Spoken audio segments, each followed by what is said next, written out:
I'm Marisa Norcross. And that would make me Dave Freund, and this must be the next page. Must be. It is. Marisa, how are you? I'm good. How are you? I am terrific, and our listeners won't know this, but we're going to tell them, but this is take 2 on podcast number 51. It is take 2, and believe it or not, this is the first time in 51 episodes that we've ever redone a recording. That's right. The first time in 11 months and 3 weeks of recording that we had to do it again. We just had a technical difficulty, a glitch. Yep. So here we are, less than 48 hours from when this podcast will post. So this will be the most up-to-date release. There's a positive. This is the most up-to-date podcast post that we will ever do. Yeah. Well, maybe not that we'll ever do. That we've not done ever. in 51 tries, right? Right. And we're looking for the positive aspects of the situation. We are. I know that one is also that you found more information than we had. I did. More research than we had the first time. Yeah, so exactly, because every day I keep trying to learn, and I got some more things here. Yeah. So we can talk about what we talked about before, but we're going to talk about again, which was my post that actually is going to be released, or was released this morning, entitled, But It Was Just a Thought, or So I Thought. Mm-hmm. And I need to share with the folks that I went through a really rough stretch, 3 or 4 weeks, where I just found myself really down, kind of miserable, and that's what I wrote about it. You know, if you would have talked to my family, they would have said, oh, my wife said to me, she goes, you're just mean. Now, I did have a little bit of an excuse. So I had gone to an ear, nose, and throat doctor and had swollen vocal cords, so he put me on prednisone. And so I was actually using the prednisone prescription as an excuse for why I was so miserable. And when I went back for my follow-up with my doctor, I said, you know, doc, you can't put me on this prednisone anymore. It made me mean. And he kind of just smiled at me, and he said, well, Dave, prednisone is a hormone. And he said, it didn't make you mean. All it does is it accentuates or exaggerates the emotions that you have. He said, if you would have been really, really happy, it would have made you really happy. And he said, it was just kind of showing you what was really deep down inside. Like, ooh. That's scary. That was awful. It was really scary, because now I'm looking myself in the mirror and saying, okay, deep down inside, I'm miserable and mean. And I was really, so I was thinking about that, and I was praying about that aspect of my life, because I don't want to live like that. I don't want people around me to be concerned about, you know, brushing up against me and having me snap at them kind of thing. And then I came across a quote that I had written down probably 2 years ago that said, there is no such thing as a thought that doesn't have consequences. So that got me to think, so why? Because, I mean, if I were to ask you, how would you describe me? Am I a positive person or a negative person, typically? I think you're a very positive person. And that's what I hear from people. So I was like, either I'm a really, really good actor, or most of the time I am positive. And I knew something was wrong when I got into one of a meeting that we were supposed to have at work, and not everybody was there, and I made some snarky comment to Cindy, our COO, you know, and she was there and I was there, but other people weren't there. And I'm like, ooh, wow, where did that come from? So that's when I realized that something was really wrong. And so I decided I was going to dig into this topic about the thoughts that we have and the concept of negativity versus positivity. And it was really interesting. And one of the things that struck me when I looked into this and did some research is that negative thoughts are far more powerful, more potent than positive thoughts, because they were needed as we were created to react to dangers. A wild animal coming at us, a fire we needed to get away from. So positive emotions immediately strike home. The amygdala kicks in. All of a sudden, we've got all of these chemicals being released, adrenaline's being released. Our brain is actually sending more blood flow to our extremities and reducing the blood flow to our brain, and we're in trouble because that's how we're supposed to react. Well, we're not getting chased by wild animals. And hopefully our fire safety has gotten to the point where we don't have quite as many home fires as we used to when we had log cabins heated by wood. But then I said, okay, so great. So negative emotions are stronger. Well, then Barbara Fredrickson, an author of the book Positivity, and there is a link in our show notes for that, to purchase that book. She said we actually need a 3-to-1 ratio of positive thoughts to negative thoughts to just be even in our behavior. Wow. That's shocking. It is. And you think about how many thoughts that you process a day. Right. Yeah, we're processing. Yeah. And I did see that number in here, and I'm not going to quote it because I'm not real good with details, and I'll probably quote it all wrong. But we're processing thoughts all day long, and that brings us to the point of, so how do we start our days? One person actually said feelings of anxiety and inferiority are like a modern plague. Yes. Plagues went through mankind, since the beginning of mankind, and whole societies were wiped out. And now they're saying that feelings of anxiety and inferiority are like a modern plague. So I remember asking a class last week, so where do we get our self-image from, or what we're supposed to be like? And they kind of look at me because usually I ask the questions wrong the first time, and so they're like a mule looking at a Newgate saying, huh, what did he mean? So I said, so how do you decide what you're supposed to be like? How do you decide what you're supposed to look like, how you're supposed to dress, the cars you should drive, the houses you should live in, and what you should eat? Well, it's the media. Right. And social media. And we all know that, social media, even big media, whatever, that, television, radio, I guess there's not much print anymore. But the reality is that other people dictate to us what they believe the ideal person is. And we all know the images that we see in magazines or on even on digital media, those have been airbrushed so many times that is not a human being that is normally like that.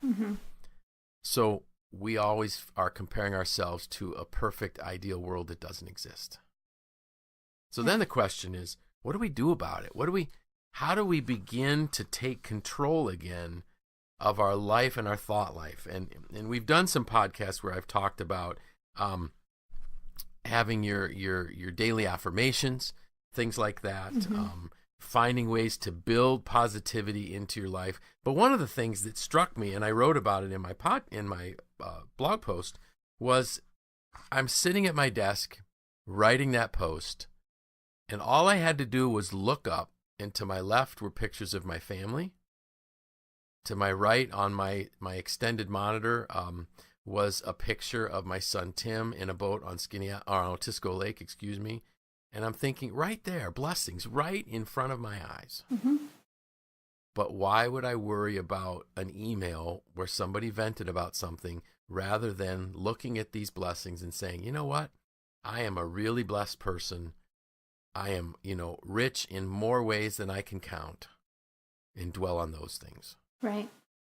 Well, and based on the statistic that you shared about the 3-to-1 ratio of positive to negative emotions, if you were feeling negative about that email that you just mentioned, you would need 3 positive emotions, right, or positive experiences to just even out, to negate that one negative. Exactly. So, but what if you could build up, like a store, do this like storage of positivity in your life, right? You started to go down that path, and I wanted to complete it a little bit, but Sure. we talk about starting your day with affirmations, or right, starting your day with a meditation, even if it's only 5 minutes. Yes. Yes. Exercise. Go just stand in your grass and bare feet, right? That's powerful in itself. And start kind of building up this warehouse of positivity in your life, because you can't run away from negativity. It's going to be there. It's how you process it and what you let in and who you let in that you can control. But that's right. But I think it's important that we mention that because that statistic is staggering, and apparently, a lot of us are starting our days the wrong way. Like you mentioned with social media, or even just like turning on the news, and that's like really not a great way to start your day, and especially if you're logging onto Instagram and comparing your life to other people, where you're only seeing a very small square of what their day really looks like. Exactly. Or think even this way: how are you ending your day? Mm-hmm. One of the notes that I had in a book, and this might have been a note that I pulled out of. Can't remember the book I pulled it out of, but anyways, but it said that this one counselor had two different people come into his office, and one decided one had trouble sleeping, so he watched the news. And then he had more trouble sleeping. And the other person, according to the counselor, that said, it was Norman Vincent Peale's The Power of Positive Thinking. Mm-hmm. So one person that came in had spent the evening or couldn't sleep, so he got out of bed, went in, turned on the news, went into the living room, turned on the news. The other one got up out of bed and read the Bible and was able to relax and go to sleep. So he's reading something that's affirming to him. He probably was a person of faith, so this spoke to the faith side of his life, was able to cause him to help him relax. The other one fills himself with all kinds of nonsense and issues in the world that he can't change at all by watching it. Now, I'm not saying we should, shut our eyes off from the world, but figure out when you're going to look at it. This morning I had a coaching session with a coaching client who's doing an amazing job, and he literally has a job that is 24/7. And I don't know how folks do that, how they cope with it, but he's got this job. And he said, his weekend was bombarded with emails and things. But last night, he said about 8:00, he started getting relaxed. He was looking forward to just a good night's rest. At 8:00, he hears a bing. He looks at his phone. He reads an email that just caused him to almost lose all sleep during the night. And so I suggested to him, I said, why don't you just I said, is that an iPhone? Yes, it is. I said, put it on Do Not Disturb. And then he said, well, wait, but I need to, like if a facilities person calls me because they had a water main break a few months back, I said, you decide the numbers that go through that. Mm-hmm.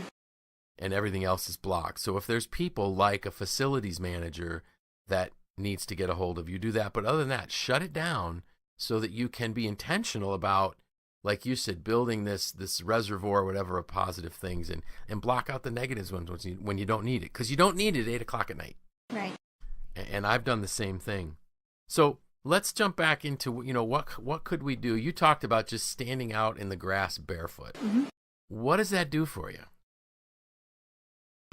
Scientifically, can't really recall what I read, honestly, but I do remember reading something about the endorphins that your brain will release if you stand in the grass barefoot.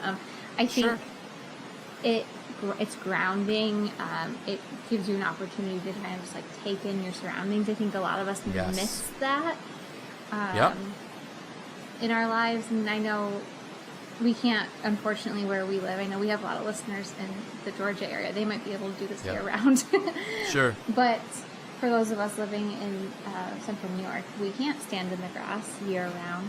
But I do know that when I have the opportunity to just leave my phone inside and be outside, I mean, it's a positive experience. And I think we need more of that in our lives. I think about, I'm guilty of just as much as anyone else is of, being a slave to my phone and the notifications, and been really trying to cut back on the dings and the buzzes and all the things that come across my phone, because they're all distractions. But I know on Memorial Day, I was able to spend the whole day. It was gorgeous. I left my phone inside in a bag. I honestly didn't even really know where it was. And I kind of just forgot about all of that. And it was the best day. It was such a great day. And you come back to it, and it just reminds you, like, none of that is really important right now. And it allows you to focus on what is important, because we get sucked into that drama. So, you open your email and something that you weren't expecting, or an answer that you didn't want. Sure. And we get sucked into it. But when we can shift that, it's almost like we enable that. We enable the negativity to come into our lives. Right. And like I mentioned before, we need to take control of, as much as we can, the negativity and positivity in our life. And so we can do that by adjusting who we spend time with. Exactly. I know we've talked about this before. If there are toxic people in our lives that are bringing us down, do something about it. Don't perpetuate the behavior, because it's not good for you. Right. John Gordon, in his book The Energy Bus, he basically said, if you got people on your bus that are negative, get them off the bus. Now, we sit them down, we try to get them to become positive, but if they're not going to become positive, limit the amount of exposure we have to that person, because they will drag us down. One of the things that when you were talking about, Memorial Day and standing outside in the grass barefoot and those type of things, what came to my mind was mindfulness. Yes. To just slow down enough to be mindful of what's going on around you. We've got a lilac. It's like a miniature lilac type thing. It looks like a little tree, but it's right by the entrance of our house. So if you come out the garage door, it's to the right, and if you go in the front door, it's to the left. But I remember the other morning when I went out to go to work, just this aroma from this bush was amazing. And I thought, because I had been working on this negativity thing, all right, Dave, take time to smell this, take it in. I noticed yesterday going in and out of our church, there's this bush. It's almost like a tree, but the fragrance is unbelievable. And, there's no way that you could create that fragrance other than just taking the time to smell this beautiful tree that's in the parking lot at our church. I noticed on my way home today, driving, there's some cornfields that I pass, and just the color of these new corn sprouts that are probably 6 inches tall, on some really dark soil because it had rained, and the sun hitting it. It's colors that are just unbelievable. But I had to slow down enough to think about it. And one of the things that mindfulness does for us, and the meditation can do for us, is it can actually allow us to slow our brain down and empty the negative thoughts out, so that we have room for the positive ones. So I think part of the building that reservoir is just slowing down and thinking about it. And the other note that I had in my notes here was to write them down. Some folks talk about just writing down in the morning 5 things you're grateful for. And they should, so I would suggest encouraging people, try to do it for a week and don't repeat the things you're grateful for. And then, you and I have had a conversation. Are you thankful for warm water in the shower? Because not everybody has that. Are you thankful for the fact that you can have a great cup of coffee if you're a coffee person? Like, I love coffee, and I'm a bit of a coffee snob. I like good coffee. Well, every morning I have the blessing of a great cup of coffee, but I don't ever think about it that way. Right. And then build things around you. Put pictures of family up. Put pictures of, I'm thinking of another one of my coaching clients that's an amazing photographer, and she goes up to the zoo and she takes pictures of the animals. And she's got these beautiful pictures of the lions at the zoo. And one of them she's done in a black and white, and she's got them framed in her office. What can you build around you that will help you slow your brain down enough and help you focus on these blessings? I'm recording, in my office at home, and I have one of my aquariums is here in my office, and I've got these 2 of my fish that kept spawning in my show tank upstairs, or what show tank, my display tank, I guess you call it, in our living room. So I've moved them down here into my office, and just sitting at my desk and watching these 2 beautiful, majestic, round fish swimming around is amazing. And it calms you down. And I just start looking at, how they swim. I look at their colors, patterns. They're beautiful. And just take that time to do it, because if we do this, if we are very intentional about shifting from negativity to positivity, heart rates go down, blood pressure goes down, our anxiety goes down. And then we talk about some of the new things that I had. So positivity expands our awareness, which I didn't realize. And they've actually done some tests where they've used, for instance, and this made me feel really bad as a parent, if your kids didn't do well in school and you punished them for getting bad grades, and if my son Jeremy is listening to this, he's like, oh man, did he punish me for, and I didn't punish him, but I guess I did. I restricted his privileges, and what I actually was doing was forcing negativity into his life, which then when he did try to study to do better, and he really was trying all the time, and he had some learning issues that we had to figure out, which made me feel even worse as a dad. But all that negativity brought on anxiety and stress in his life and made it harder for him to learn. So here he was trying as hard as he could, and I'm creating stress with negativity, which made it even harder. Mm-hmm. And then I think about companies. So, it's like the old adage, the beatings will continue until the morale improves. If we're not becoming, and I love this phrase, the chief encouraging officer. CEO should stand for chief encouragement officer. That senior leader, every leader in that company should be an encouragement officer. Just encouraging people, setting up the positivity. Because when we do, innovation increases, awareness increases. They also talked about the power of positivity in coaching in this one book that I was reading. And my guess is next week I'll post this book because it's going to fall into next week's post. But when executive coaches start out with a client and they ask the client, which is something that I do, give me, where do you want to be in 10 years kind of thing? What are your goals? What are your dreams? What would you like to accomplish in this coaching relationship? And I really encourage them to dig deep to things that have meaning in their heart. If you start on a positive note, so how do we get there? All of a sudden, ideas open up, possibilities open up, the law of attraction kicks in, and they are much more likely to achieve it than if we focused on the negative of fixing problems. I dread it when I get a phone call, can you please come fix my manager? And the answer is not unless they want to be fixed, so to speak. But I think that's the key, just being that chief encouraging officer. And imagine, here was another statistic. The highest, if we looked at the number one day and time of the week when suicides are committed, it's Monday mornings at 9 a.m. That's crazy. That's tragic. That is tragic. So that's telling me that there is such a vacuum of true leaders in the businesses throughout the world. And we know the Gallup study still shows it, that in the United States, it's costing this country $300 billion a year because we've got about 30% of our workforce engaged. Right. The rest of them are trapped in negativity.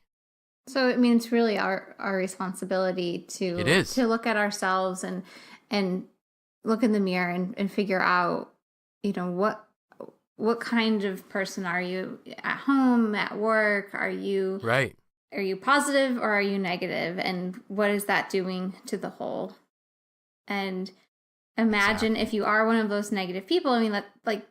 That's fine. We've all been there. I think we'll probably all be back there again at some point. Yes. You're not 100% positive or 100% negative, but if you can identify your behaviors and change them, imagine what it can do for those around you. It will be noticed. It will be. Exactly. Because if you started, like I said, I didn't even really know that you were having a rough patch a few weeks ago. I didn't notice. You've also been out of the office a lot, so we didn't interact too much. But if all of a sudden you started acting a lot more negative than normal, I would notice. Just like if someone who typically is, has a negative pull on our organization was to start acting positive, I would notice. And people follow that. If you see someone that is, truly just full of positivity. It's contagious. And so, right. Just as you said, the CEO should be the chief encouragement officer. I mean, we all can be that. And it's really a decision. It's identifying where you are and deciding to be better. Yeah, it's a choice. Yeah. So maybe that was the problem. Maybe I wasn't in the office and you weren't there to encourage me. I'm sure that had something to do with it. Quite possibly. Because, when I do come into the office, I do get a lot of affirmation and encouragement from everybody. I did want to touch on one thing, and I don't want anybody to think that we're dismissing folks that might have a clinical issue. Right. Clinical depression is like diabetes. It's something that needs to be addressed medically. With doctors, not with two people with a podcast to talk about being happy. We're talking about just the average run of the mill, people worn down, people tired. And the other thing that I found in my studies was think through the negative feelings. Let's say part of our negativity is we're just in debt. We need to work our way out of it. Realize that that's going to take time. When you're sick, realize that illnesses take a toll on you. The coaching client that I was meeting with this morning had back surgery in January, and he's working his way through, and he's doing a remarkable job of staying positively focused. But what he and I talked about were, the things that we aren't perhaps going to be able to do that we used to do. I can't slalom water ski anymore. I don't like that fact, but if I tried it, I would probably blow my hip apart again. I'm not going to do that. And you really wouldn't like that. And I really wouldn't like that. So what do? Do I still love slalom water skiing? Yeah. So I'll drive the boat. I can watch my boys do it. I can encourage people to do it. I can help teach people to do it. It's just not something I'm going to do right now. My client this morning had to realize that perhaps some of the powerlifting that he's done over the years, he can't do anymore because his back just won't support it. But we have so many blessings in our life, like the picture of Tim in the boat that took my hip out 3 years ago. Not quite 3 years ago. So we talked about, but it was just a thought, or so I thought. What are you thinking for next week? Daydreaming. That'll be interesting. I wonder. We're kind of leave it at that. Yeah, I'm interested in your thoughts on daydreaming. I think we don't daydream enough. And I was criticized for doing that a lot when I was in school. So hopefully when I write this post and we talk about it next week, I'll be able to say why I think we need to daydream more. So we made it. And hopefully our mics held up. Hopefully. We'll know in a few minutes, won't we? Yes, we will. All right. So with that, I'm Dave Freund. I'm Marisa Norcross. And this was The Next Page.